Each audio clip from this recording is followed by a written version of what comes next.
ముందుగా అందరికీ హాయ్ అండి, వెల్కమ్ టు అవర్ ఛానల్. ఈరోజు మనం చేయబోతున్న రెసిపీ ఏంటంటే ముల్లంగి ఫ్రై, అంటే రాడిష్ ఫ్రై. దీనికి కావాల్సిన పదార్థాలు ఏంటి అనేది ఇప్పుడు చూద్దాం.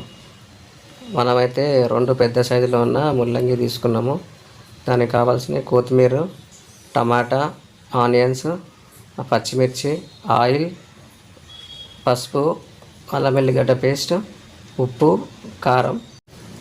ఇప్పుడు ముందుగా మనం స్టవ్ ఆన్ చేసుకొని స్టవ్ పైన ప్యాన్ పెట్టుకుందాము. ప్యాన్ పెట్టుకున్నాక ఈ ప్యాన్ ఇప్పుడు మొత్తం కడిగినాం కదా, కొంచెము హీట్ అయ్యే వరకు ఆగి, హీట్ అయిన తర్వాత మనము అందులో ఆయిల్ వేసుకోవాలి. ఆయిల్ వేసుకున్న తర్వాత ఆయిల్ కూడా హీట్ ఎక్కాలి. ఆయిల్ కూడా వేడైన తర్వాత జీలకర్ర వేసుకోవాలా. దీని తర్వాత ఇప్పుడు ఆవాలు వేసుకోవాలా. ఇప్పుడు దీంట్లోకి మినప్పప్పు వేసుకోవాలా. మినప్పప్పు కొంచెము మంచిగా రోస్ట్ చేసుకోవాలి ఆయిల్లోనే. చేసుకొని ఇంకొకటి, మీరైతే వీడియోకి లైక్ చేయండి, షేర్ చేయండి, సబ్స్క్రైబ్ అయితే చేసుకోండి. ఇప్పుడు దీంట్లోకి ఆనియన్, పచ్చిమిర్చి 2 కట్ చేసినవి ఇందులో యాడ్ చేసుకున్నాం. మినప్పప్పు మంచిగా రెడ్గా వేగిన తర్వాత దాంట్లోకి ఆనియన్స్, పచ్చిమిర్చి యాడ్ చేసుకొని ఇప్పుడు మూత పెట్టేసి, ఆనియన్స్ మంచిగా మూత పెడితే తొందరగా కుక్ అవుతుంది. మూత పెట్టినా ఇప్పుడు తొందరగా కుక్ అయిపోయింది ఆనియన్స్. ఇప్పుడు మనం దీంట్లోకి అల్లం వెల్లిగడ్డ పేస్ట్ వేసుకొని, ఇప్పుడు అల్లం వెల్లిగడ్డ పేస్ట్ పచ్చి వాసన పోయేలాగా మంచిగా ఆయిల్లోనే మంచిగా కలిపి కొంచెం దాన్ని వేగనీయాల. వేగిన తర్వాత కొంచెం పసుపు వేసిన తర్వాత ఇప్పుడు ఉప్పు కూడా వేసేసుకొని కలుపుకొని, ఇప్పుడు మనం కట్ చేసుకున్న టమాటా ముక్కలు దీంట్లో యాడ్ చేసేసుకొని దీన్ని కలుపుకోవాలా. కలిపేసి కొంచెం సేపు దీన్ని మనము ఆయిల్లోనే మంచిగా టమాటా మెత్తగా అయ్యే వరకు దీనికి మనం మూత పెడితే తొందరగా మగ్గిపోతుంది. మూత పెడితే తొందరగా అవుతుంది కాబట్టి మనం మూత పెట్టేసినాం. ఇప్పుడైతే మూత తీసి చూద్దాం. టమాటాలు కూడా కొంచెం మగ్గినాయండి. టమాటాలు ఇంకా కుక్ అవ్వాలి కాబట్టి ఇప్పుడు మళ్ళీ కొంచెంసేపు మూత పెడదాము.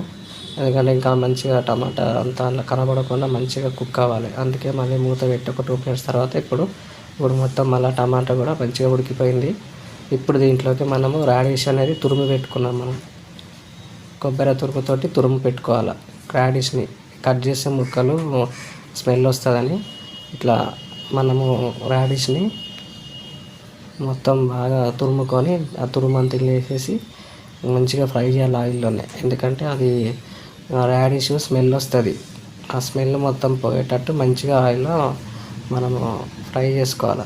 నేను ఇప్పుడు మూత పెట్టి కొంచెం సేపు మగ్గనిస్తే మనకు కొంచెం కుక్ అవుతుంది. ఆ స్మెల్ కూడా వెళ్ళిపోతుంది ఆయిల్లో. ఇప్పుడు అయిపోయింది. దీంట్లో మనం కారం యాడ్ చేసేసుకున్నాము. కారం కూడా మన ఇష్టము, అది కొంచెమే అవుతుంది కాబట్టి అందుకే కారం కూడా కొంచెమే.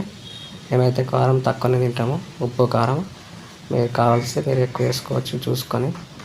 మనం తీసుకునే 2 కాబట్టి అట్లా. ఇప్పుడు అయిపోయిందంటే దీంట్లో కొత్తిమీర యాడ్ చేసేసుకొని కొంచెం సేపు మూత పెడదాం, కొంచెం ఆ కొత్తిమీర ఫ్లేవర్ దాంట్లోకి వెళ్ళడానికి.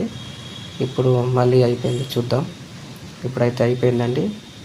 నేను ఒకసారి కలిపేసుకొని, ఇది చాలా హెల్త్కి మంచిది. చాలామంది తినరు రాడిష్. నేను కూడా స్టార్టింగ్ తినకపోతుండే, ఇప్పుడైతే తింటున్నాను. ఎందుకంటే తింటే దాని టేస్ట్ తెలిసింది, అందుకే తింటున్నా. సూపర్ ఉంటుంది. మీరు కూడా ట్రై చేయండి. 2-3 మినిట్స్లోనే మీకు వీడియో కంప్లీట్ అయిపోతుంది. నెక్స్ట్ వీడియోలో కలుద్దాం ఫ్రెండ్స్. బాయ్.